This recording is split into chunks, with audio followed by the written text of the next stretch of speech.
ईशूपघात। अब वो जो कामदेव बैठा हुआ है वो भी चुपचाप नहीं बैठा रहेगा। यदि किसी सुंदरी की दृष्टि उसके ऊपर पड़ी तो वो कामदेव भी उन सुंदरी के ऊपर 5 बाणों का एक साथ प्रयोग कर देगा।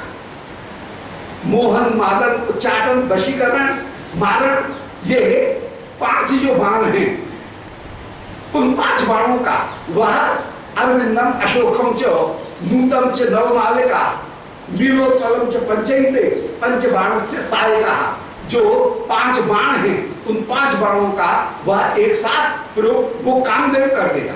तो नाभि की जो शोभा रूपी कामदेव है वह 5 बाणों का मोहन, मादन, उच्चाटन, वशीकरण, मारण, इन 5 बाणों का एक साथ उस गोपी के ऊपर प्रयोग कर देगी। तो तब ईशु, ईशु माने बाण, उपघात, वो बाणों की जो चोट है उससे गलदम्बुभिर, वे गोपिकागण उनके प्रश्वेद, रोमांच, लालास्राव प्रवृत्ति जो रस है उस रस का संचार हो जाए। तो गलत अंबुभी, उनके अंबु माने जल माने प्रश्वेद जो है वो प्रश्वेद से युक्त होकर के वे सुंदरी गण विराजमान हो जाती है। वो कामदेव उनके ऊपर 5 बाण मारता है और उससे वे गोपिकागण गलत अंबुभिर ययु, आज अंबु माने जल से युक्त होकर के प्रश्वेद आदि सात्विक भावों से युक्त होकर के वे विराजमान हो जाती है। आगे वर्णन कर रहे हैं त्रिजगत्विषाम अखिल साध संग्रही त्रिवली व्यधाय विधनाति शिल्पना। अब श्री श्याम सुंदर की नाभि के ऊपर त्रिवली 3 जो रेखाएं हैं वो रेखाएं पेट में पड़ती हैं। श्याम सुंदर के पेट में नाभि के ऊपर 3 रेखाएं वे अपूर्व रूप से सुशोभित होती हैं। उन 3 रेखाओं को कहते हैं त्रिवली। उन त्रिवली की शोभा का अब वर्णन कर रहे थे। पहले रोमावली की शोभा का वर्णन किया, फिर नाभि की शोभा का वर्णन किया, अब त्रिवली जो है वो त्रिवली की शोभा का वर्णन कर रहे। वो त्रिवली कैसी है? त्रिजगत त्विषाम अखिल सार संग्रही, त्रिलोकी में व्याप्त, त्रिजगत त्रिलोकी में व्याप्त, जो त्विष माने संपूर्ण तेज, उस संपूर्ण तेज के सार को, अखिल सार संग्रही, उस तेज के सार को मानो इन त्रिवली ने संग्रह कर लिया है। और वो 3 रेखाएं पेट के ऊपर, जो 3 रेखाएं हैं वो नाभि के ऊपर जो 3 रेखा, वो 3 रेखाएं अपूर्ण रूप से सुंदर शोभा को प्राप्त हो रही है। श्याम सुंदर की क्षीण कटी है, छोट पतली कमर है और उस पतली कमर के ऊपर पेट पर जो 3 रेखाएं हैं वे 3 रेखाएं त्रिवली अपूर्व शोभा को प्राप्त हो रही हैं। मानो ऐसा लगता है कि त्रिलोकी में जितना भी तेज था उस तेज के सार को ग्रहण करके विधाता ने त्रिवली की रचना कर दी है। कोई विधाता मन लीला शक्ति, उस लीला शक्ति ने ही त्रिवली की रचना कर दी। तो त्रिजगत त्विषाम, त्रिजगत में जो भी त्विष माने कांति थी उसके अखिल सार, उसके संपूर्ण तेज को संग्रह माने संग्रह करके त्रिवली व्यधाय विधना, विधाता ने आज त्रिवली की श्री कृष्ण के उदर में रचना की है। अतिशिल्पना, ये विधाता बहुत बड़ा शिल्पी है, कोई बहुत बड़ा मूर्तिकार है जिसने श्री कृष्ण के उदर के ऊपर सुंदर त्रिवली की रचना कर दी है। यहाँ पर कृष्ण की रचना करने वाली कोई वो विधाता थोड़ी है। ये विधाता कहकर के ये लीला शक्ति जो है वो लीला शक्ति में स्वरूप शक्ति ने ही कृष्ण के स्वरूप को, जगत को लोक गम्य बनाया। यहाँ पर लीला शक्ति ही विधाता होकर के विराजमान। ईश्वर शब्द का जहां भी रस में प्रयोग होता है वहां लीला शक्ति के लिए होता है। प्रेमावेशे प्रभु नाही निजानुसंधान, इच्छा जाने लीला शक्ति करे समाधान। लीला शक्ति ही ईश्वर होकर के विराजमान है। यहाँ पर कृष्ण ईश्वर नहीं है, लीला शक्ति ही संपूर्ण ईश्वर होकर के विराजमान। तो आज लीला शक्ति रूपी ईश्वर ने परम चतुराई को प्रकट करते हुए श्री कृष्ण के श्री अंग की रचना की और श्री मूर्ति में अपूर्व त्रिवली उनकी रचना की है। अनया अवलग्न मिहितेन कीर्तयन्ति अवलग्नम एतत् ऋत भाषणो बुधा। अब वो त्रिवली क्यों है? वो मानो कल्पना कर रहे हैं, वो कमर इतनी पतली है कि यदि त्रिवली से उसको बांध करके नहीं रखा जाता तो वो कमर ही टूट जाती। इसलिए जैसे कोई हल्की पतली चीज हो, कोमल वस्तु हो, उसको कहीं डोरी से बांध करके रखा जाता है, लपेट करके रखा जाए तो वो सधी रहेगी। इसलिए कहीं ये कमर बंशी बजाते समय, तिरछी होते समय कहीं लचक न जाए, लचक करके टूट न जाए, इसलिए विधाता ने मानो त्रिवली की 3 डोरियों से कमर को बांध रखा है। तो परीक्षा माने क्षीण कटी पर त्रिवली ऐसा लगती है कि मानो अन्य अवलग्नम, इनके अवलग्न कहते हैं कटी को, कमर को। तो अवलग्नम अवलग्नम यमक अलंकार का प्रयोग है। पहली पंक्ति में जो अवलग्न आया है उसका अर्थ है कमर, और दूसरी पंक्ति में जो अवलग्न आया है वो क्रिया है कि मानो कमर इस त्रिवली के द्वारा ही अवलग्नम माने बधी हुई शोभा को प्राप्त हो रही है। ऐसी सुंदर शोभा है। तो अन्य अवलग्नम ये है तेन कीर्तयन्ति, इसीलिए जितने भी बुद्धिमान गण हैं वे यही गायन करते हैं कि इस त्रिवली के द्वारा ही या श्री श्याम सुंदर की क्षीण कटी अपूर्व रूप से बधी हुई है। ऐसा कहना उचित भी है क्योंकि ऋत भाषणो बुधा, वे बुद्धजन ऋतभाषी होकर के, सत्यभाषी होकर के ही विराजमान है। ऋतभाषणो बुधा, वे बुद्धजन सत्य बोलने वाले होकर के ही विराजमान है। और उनका कहना ये यथार्थ में सत्य दिखता है कि इस त्रिवली के द्वारा ही श्री श्याम सुंदर की कमर मानो बधी हुई है। और उनका वचन ऋत और सत्य, ये 2 शब्दों का प्रयोग करते हैं, असत्य और अनृत। तो ऋत कहते हैं वाणी की पवित्रता को ऋत कहते हैं, और आचरण की जो पवित्रता है, व्यवहार की पवित्रता, उसका नाम सत्य। तो हमको सत्यनिष्ठ होना चाहिए, माने आचरण हमारा अच्छा होना चाहिए, और हमको अनृत भाषी नहीं होना चाहिए, माने झूठ भी नहीं बोलना चाहिए। तो ऋत और सत्य, यहाँ पर ऋत भाषणो बुधा, जो बुद्धजन हैं वे सत्यभाषी होते हैं, और उन्होंने सत्य ही कहा है कि इस त्रिवली से श्याम सुंदर की कमर जैसे सधी हुई है, नहीं तो न जाने कहां मुड़ जाती, मुरक जाती, टेढ़ी हो जाती। ये उत्प्रेक्षा अलंकार का बड़ा सुंदर प्रयोग। यहाँ पर वो त्रिवली ऐसी लगती है मानो उत्प्रेक्षा कर रहे हैं, मानो कमर को साधी। स्पष्ट ही है, एक बार और सुन। त्रिजगत त्विषम, त्रिजगत की जो कांति है उसके अखिल सार संग्रही, उसके संपूर्ण सार को ग्रहण करके त्रिवली व्यधाई विधना, विधाता रूपी किसी शिल्पकार ने श्याम सुंदर के उदर में त्रिवली की रचना कर दी है। अति शिल्पना, वो विधाता बहुत बड़ा शिल्पी है, कलाकार है।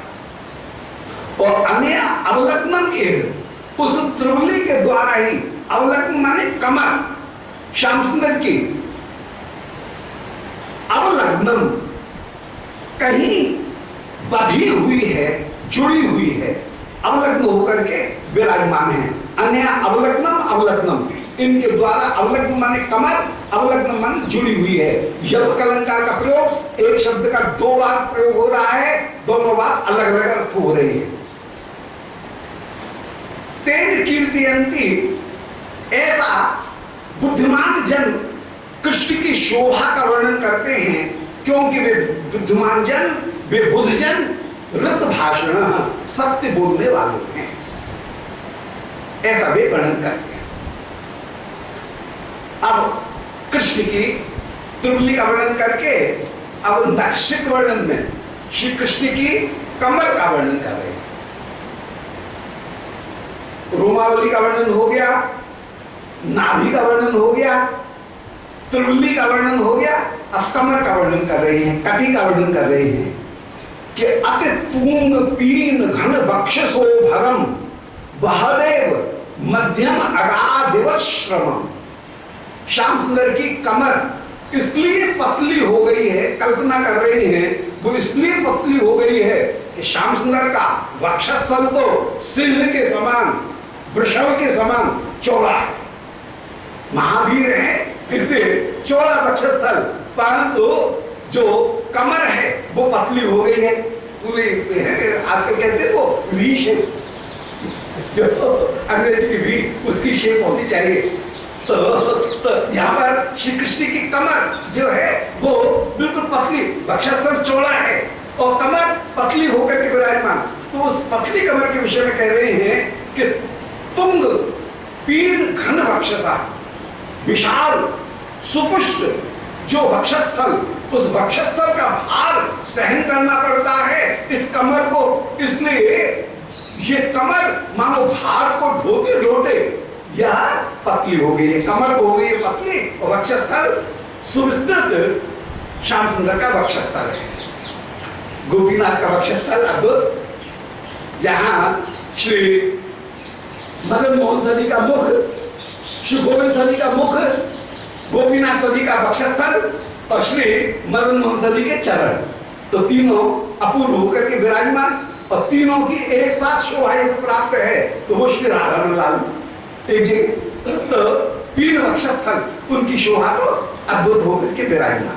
तो अति तुंग पीन घन वक्ष, परम शक्तिशाली, तुंग माने आकार में बड़ा और पीन माने सुपुष्ट जो वक्षस्थल, उसके भरण माने भार को बहत एवं वहन करते हुए ही मध्यमम अगाध एवं श्रमम, मध्यमम माने कटे भार, वह श्रम को प्राप्त करते हुए दुबला होते हुए चला जा रहा है, वह दुबला हो गया है।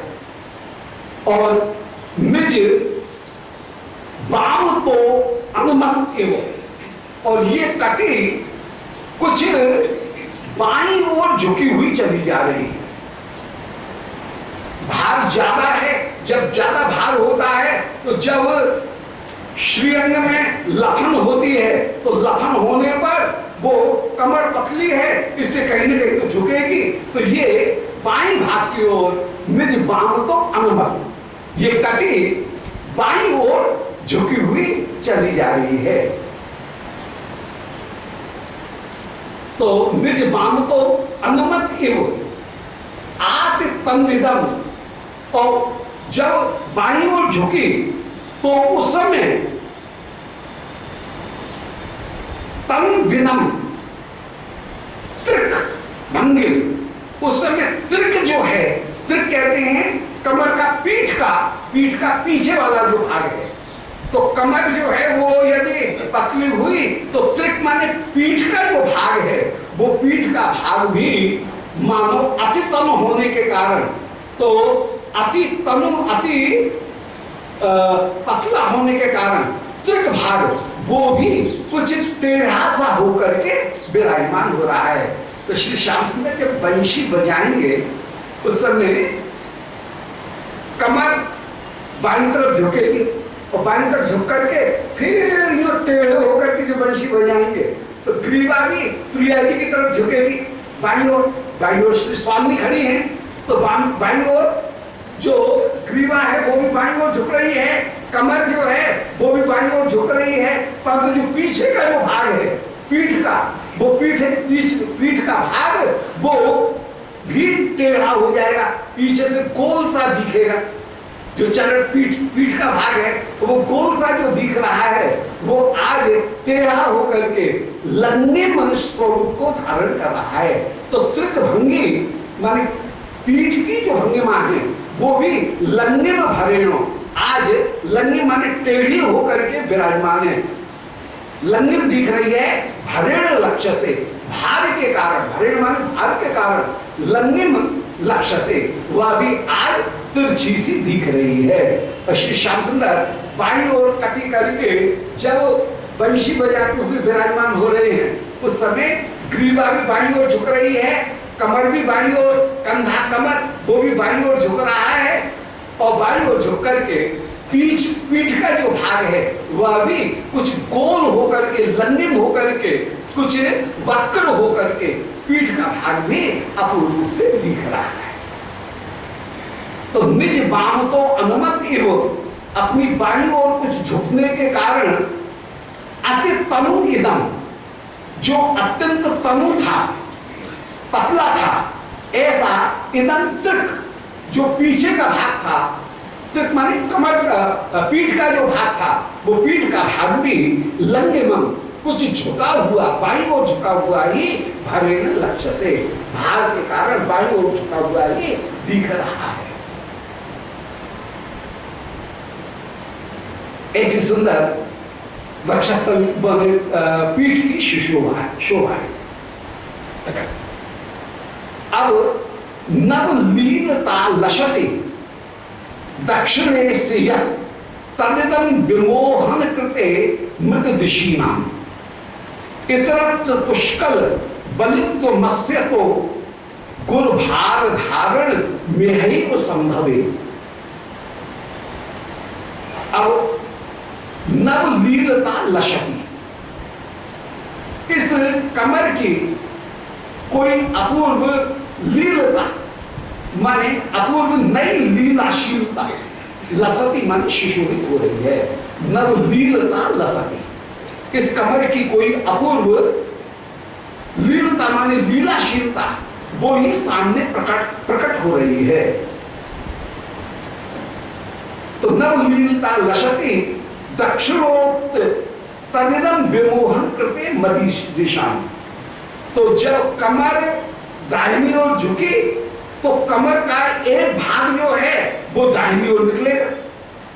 कमर जब झुक रही है तो एक भाग जो है कमर का वो दाहिनी ओर निकलेगा। तो जहां तो नवलीलता लसती दक्षिणे, कमर बाईं ओर झुकने पर कमर का जो दक्षिण, कटी का जो दक्षिण भाग है वो दक्षिण भाग कोई अपूर्व रूप से नई लीला करते हुए विराजमान हो रहा है।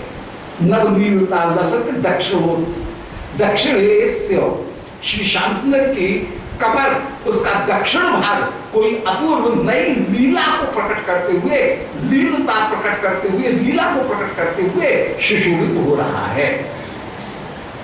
एवं विमोहन करते मृगी दशा, और वो जो टेढ़ी जो कमर है दाहिनी ओर जो कहीं बढ़ रही है, बाईं ओर झुक रही है, दाहिनी ओर बढ़ रही है, ऐसी जो कमर है वो कमर वो कभी आज श्री मृगी दृशाम, मृग शरीर के नयन वाली इन गोपिकागणों के लिए विमोहन कृते तदिदम, उनको मोहित करने में परम समर्थ हो रही है।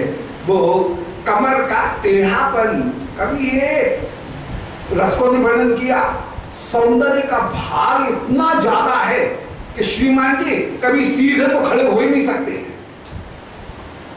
जैसे कोई व्यक्ति माथे के ऊपर ज्यादा भार लेकर के बैठे तो वो तो या यो होगा या यो होगा, सीधा खड़ा नहीं हो सकता है। ऐसे सौंदर्य के प्रेम के इतने भार में डूबे हुए हैं कि ये महाशय जी कभी सीधे तो खड़े, ये रसिक शिरोमणि कभी सीधे तो खड़े हो ही नहीं सकते हैं। ये तो बाईं तरफ झुक करके दाईं कमर जो है वो कहीं अलग जा रही है, अलग भाग रही है, बाईं ओर झुकाव कभी अलग हो रहा है, ग्रीवा न्यारी झुक रही है, मुख न्यारा टेढ़ा हो रहा है, और इस तरह से किसी तरह से श्री अंग का संतुलन बना करके ये खड़े होते हैं कि भार इतना ज्यादा है कि भार को संभालने, यौवन के भार को संभालने के लिए, सौंदर्य के भार को संभालने के लिए इनको टेढ़ा मेढ़ा होना पड़ता है, और टेढ़े मेढ़े होकर के कहीं अपने सौंदर्य के भार को ये संभालते हुए विराजमान हैं।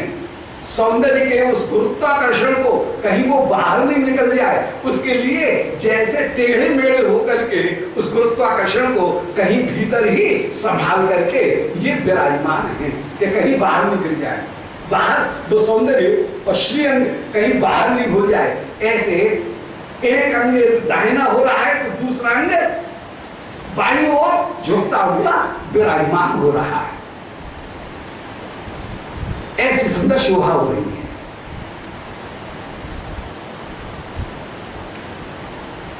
तो नवलीलता लशते दक्षिण श्री श्याम सुंदर की दाहिनी ओर जो कमर भाग रही है, निकल रही है, वह कोई अपूर्व लीलता प्रकट करती हुई, लीला प्रकट करती हुई विराजमान हो रही है। यद तक इदम विमोहन मृगी दिशाम, परंतु ये कटी मृगी दिशाम सुंदरी गणों को अपूर्व रूप से मोहित करने वाली होकर के ही विराजमान है, मृगनयनियों को अपूर्व रूप से मोहित कर रही है, गोपिका गणों को। इतरत्र पुष्कर बलित्व मत्स्य, तो अब दूसरी ओर वाम पार्श्व में पुष्कर बलित्व,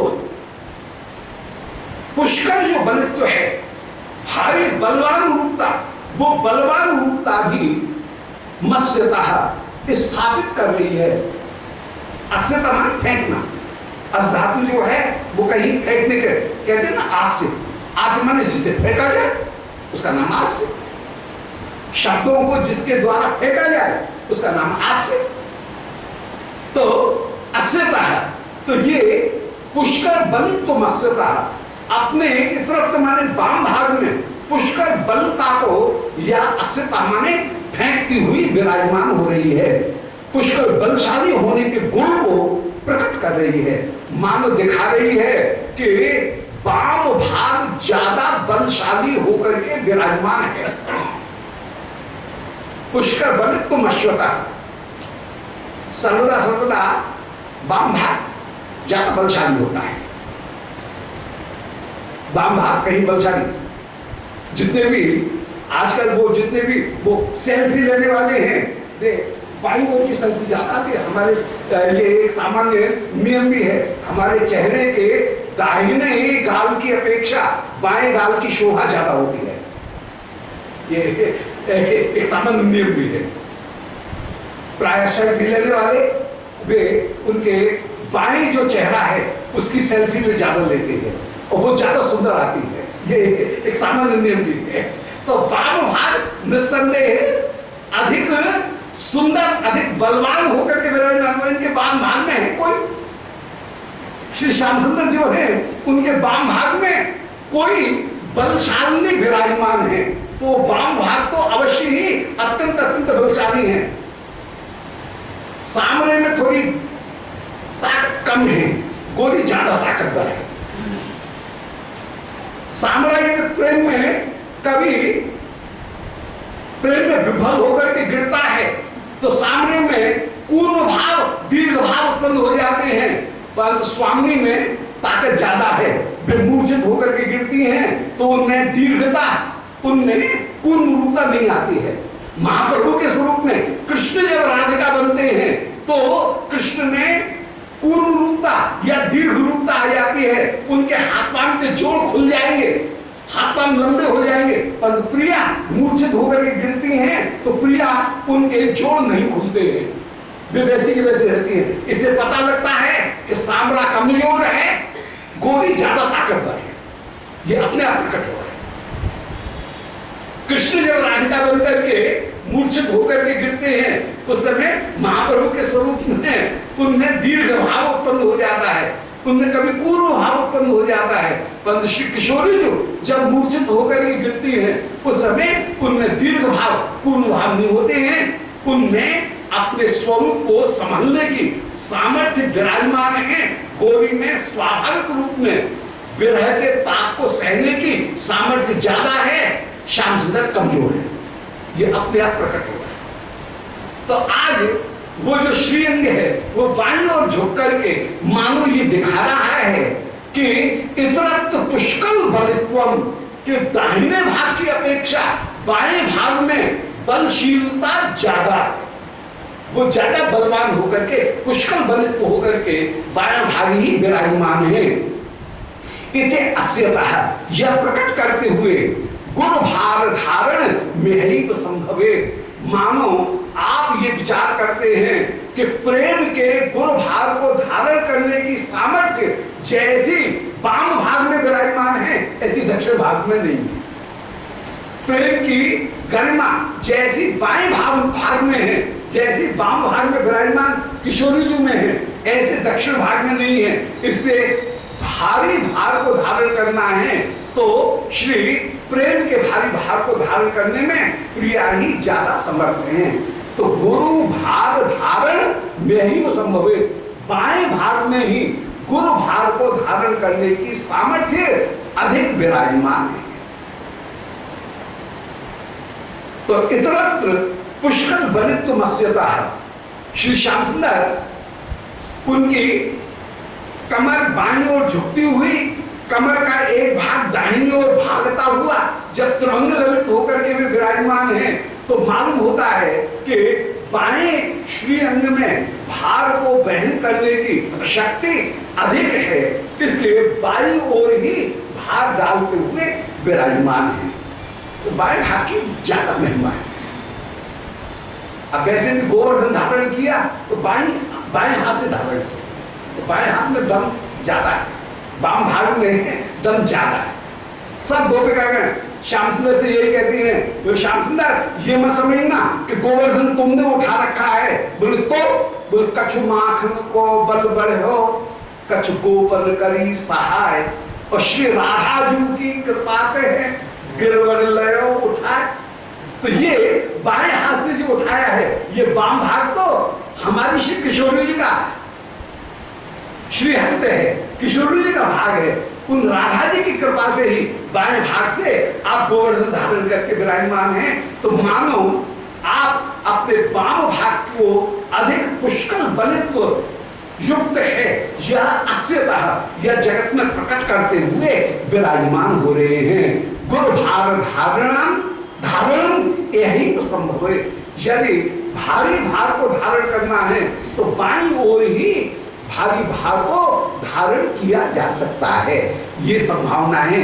मानो इसीलिए वो कमर बाईं ओर झुक करके, श्रीअंग का सारा भार भी बाईं ओर झुक करके, जैसे मानो उस वाम भाग की बलवत्ता को सामने प्रकट कर रहा है।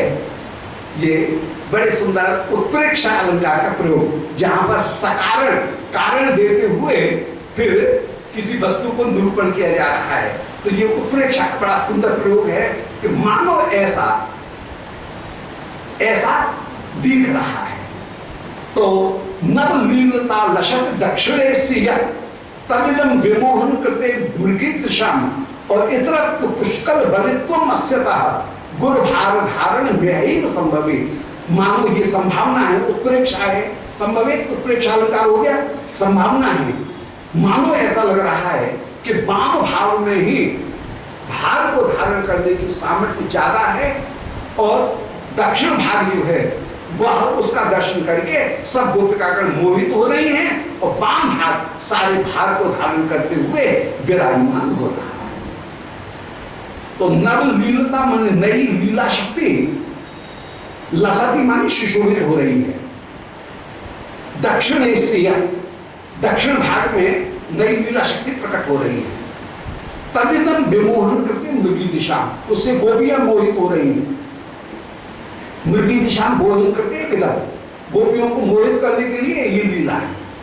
और इतरत्र माने वाम भाग में, इतरत्र माने उससे उल्टे, अर्थात वाम भाग में पुष्कल बलित्व अस्यता, पुष्कल बलित्व बलशालिता वह प्रकट होती हुई विराजमान है। क्योंकि गुरु भार धारण यही संभव है।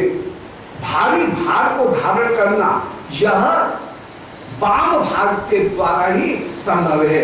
और इसी बात को लेकर के मानो गोपिकागण कह रही हैं कि ऐ सखे हरिवेणु भार बाहुल्य युक्त बोले अरे सखी, हमको तो ये लगता है ये वेणु बड़ी भार से युक्त है। श्याम सुंदर ने जिस समय गोवर्धन धारण किया सीधे सटका धारण खड़े रहे, परंतु जब बंशी बजाते हैं तो बाईं ओर झुक जाते हैं। बंशी में भार ज्यादा है, इसलिए श्याम सुंदर बाईं ओर बंशी बजाते समय झुक जाते हैं। मालूम होता है गोवर्धन से ज्यादा भारी ये बंशी, ऐसे कल्पना कर रहे। तो वाम भाग में उस भार को धारण करने की शक्ति ज्यादा है, इसलिए वाम बाहुकृत वाम कपोलो बल के तब धुर्राधराकृत वेणु। श्री वाम भुजा के ऊपर ही वाम कपोल को टेढ़ा करके त्रिभंग ललित होकर के श्री प्रिया की ओर झुक करके जब बंशी बजाते हैं उस समय श्री श्याम सुंदर का जो मयूर मुकुट वह प्रिया के ऊपर छाया करता है। प्रिया जी जब दाहिनी ओर झुकती हैं तो प्रिया जी की चंद्रिका वो श्याम सुंदर के ऊपर छाया करती हुई विराजमान। तो कहीं प्यारे को धूप न लग जाए इसलिए प्यारी अपनी चंद्रिका से